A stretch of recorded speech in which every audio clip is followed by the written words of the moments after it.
Envie de fraîcheur durant l'été? Les amis, le nouveau partenaire de la chaîne, Oli, propose des thés glacés et boissons énergisantes. Vous avez 5 € de réduction sur la première commande avec le code LEXCITY5 et 10% sur les suivantes grâce au code LEXCITY. Lien dispo en description.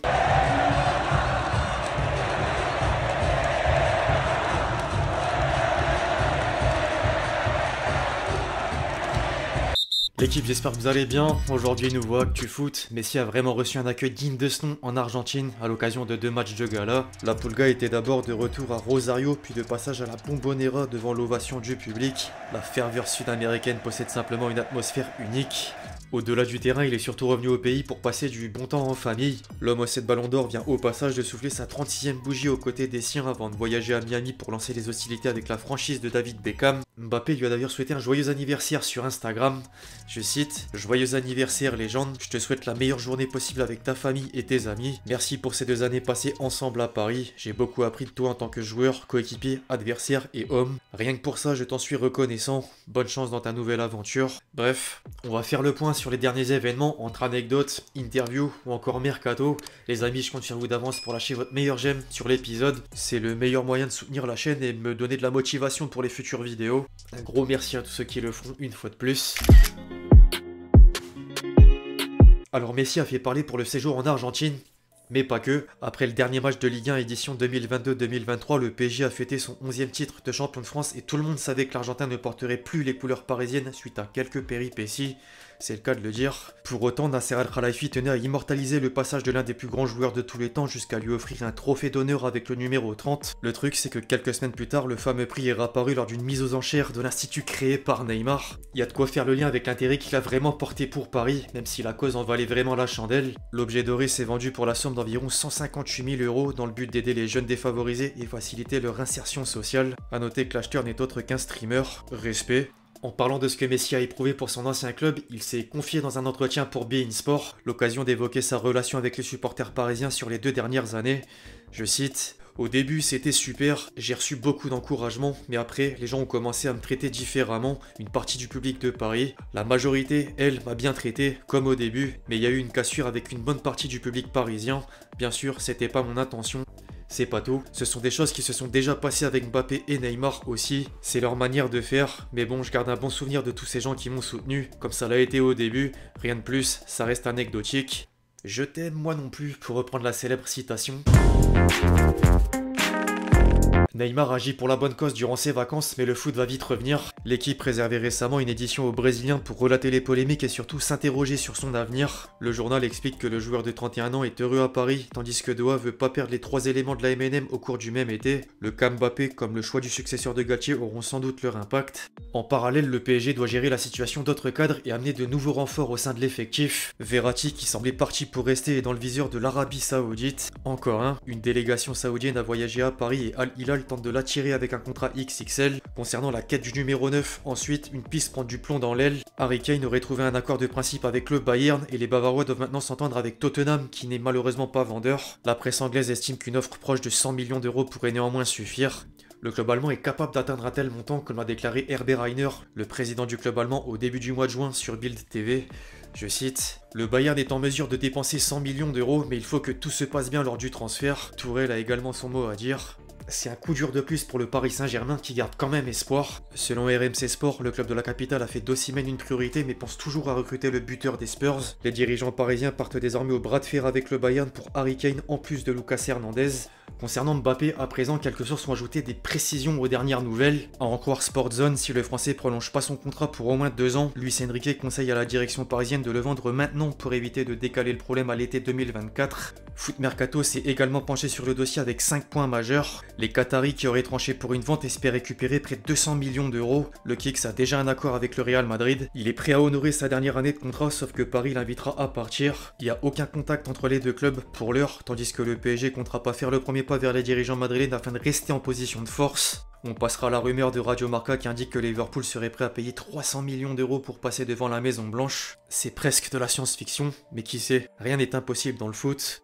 En dehors de la saga interminable, Mbappé peut se vanter d'avoir un certain Zidane en tant qu'admirateur. La légende du ballon rond a avoué dans Téléfoot suivre son parcours et espère d'ailleurs qu'il gagnera beaucoup de ballons d'or. En parlant de Ballon d'Or, les probabilités de vainqueur commencent à apparaître. Messi serait en tête devant Haaland avec 8% d'écart, alors que De Bruyne, Vinicius et celui dont on parle partagent la 3e place. Affaire à suivre. Zizou était également interrogé sur son futur proche et il n'écarte rien.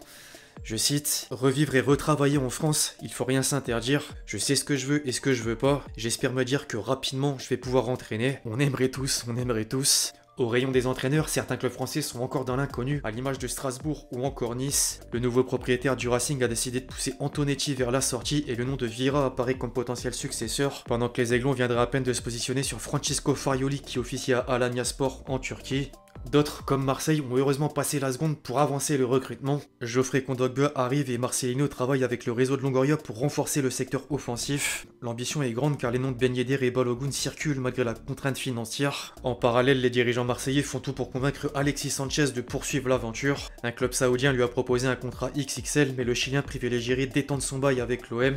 Du côté de Mont-Lens, il n'y a a priori rien à craindre vis-à-vis de Franck Hez. Par contre, Seko Fofana est en partance. Plusieurs médias rapportent que le capitaine du Racing est en passe de rejoindre Ronaldo à Al Nassr qui lui a proposé un contrat avec un salaire 10 fois supérieur. La direction lensoise a heureusement pas perdu de temps pour préparer la suite. Les 100 et or sont tombés d'accord avec Bâle et Andy Diouf pour le transfert du meilleur jeune de la dernière C4 à hauteur de 15 millions d'euros. C'est une super pioche à mes yeux. Alors le mercato estival domine les débats, mais l'Euro U21 mérite une attention particulière. L'équipe de France vient de valider la première place de son groupe avec une 3e victoire contre la Suisse grâce à des buts de 4 joueurs formés à l'OL. Le petit clin d'œil à mes Lyonnais. Les Bleus affronteront l'Ukraine dimanche pour une place dans le dernier carré de la compétition. Dans le reste de l'actu française, les mauvaises nouvelles fusent au sein des divisions inférieures. Le CNOSF a entériné la défaite sur tapis vert de Bordeaux face à Rodez, tandis qu'Annecy s'est vu refuser sa requête de jouer une Ligue 2 à 21 clubs. Pour autant, les Annéciens ont proclamé leur maintien par le biais d'un communiqué dans lequel ils s'appuient sur la rétrogradation de Sochaux en national. L'histoire n'est pas terminée. En parallèle, la DNCG a également plombé Nancy qui n'en finit plus de chuter jusqu'en National 3. National 3, effectivement. Quant à Châteauroux, sous la menace d'une relégation en National 2, la Berrichonne a annoncé le départ libre de 17 joueurs. 17, bordel. Il ne reste que 6 joueurs au sein du groupe et la situation devient critique en attendant une éventuelle rentrée d'argent. Le seul point positif à signaler, en fait, c'est l'arrivée de Friedkin à l'AS Cannes. Le propriétaire de la Roma est devenu le nouvel actionnaire majoritaire du club formateur de Zidane. Les Cannois qui auront pour objectif de retrouver le statut professionnel et peut-être plus ensuite. Affaire à suivre.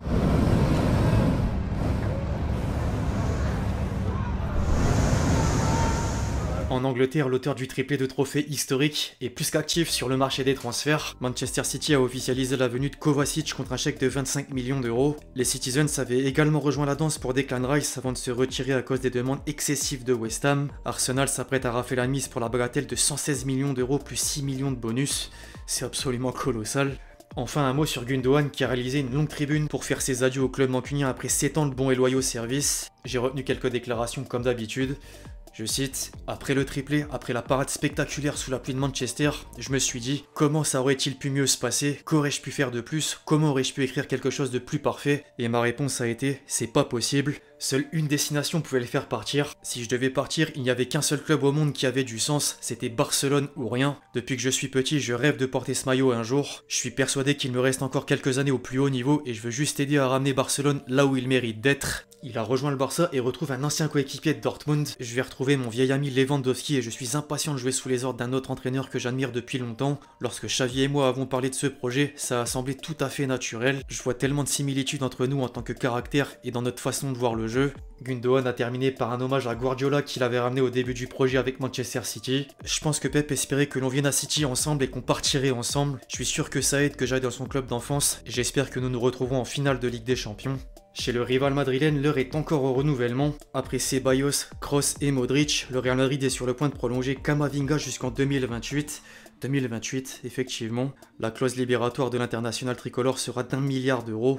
Dans le reste de l'actu espagnol, le 7ème de Liga ne jouera pas la Ligue Europa Conférence. L'UEFA a exclu Osasuna de la prochaine édition de C4 pour une décision liée à des matchs truqués en 2013. Le club de Navarre s'est ensuite défendu par le biais d'un communiqué pour se dire victime d'anciens dirigeants et expliquer que l'instance est forte avec les faibles et faible avec les forts. C'est peut-être un pic envers le Barça et la Juventus. Qui sait, c'est même sûr. Second poteau, Pavard.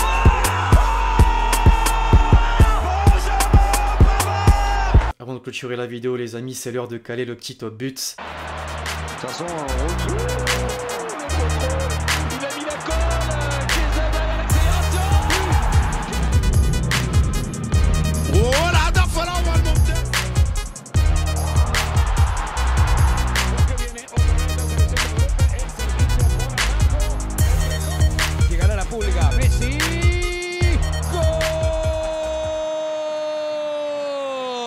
Bref, l'équipe, c'est tout pour l'actu foot du jour, j'espère que vous l'avez kiffé, je compte sur vous si c'est le cas pour lâcher votre meilleur j'aime, comme d'habitude. N'hésitez pas à me donner vos avis sur tous les sujets qu'on a pu aborder aujourd'hui, puis d'ici là, on se retrouve très vite sur la chaîne pour de nouvelles vidéos, c'était Lexti. Ciao ciao.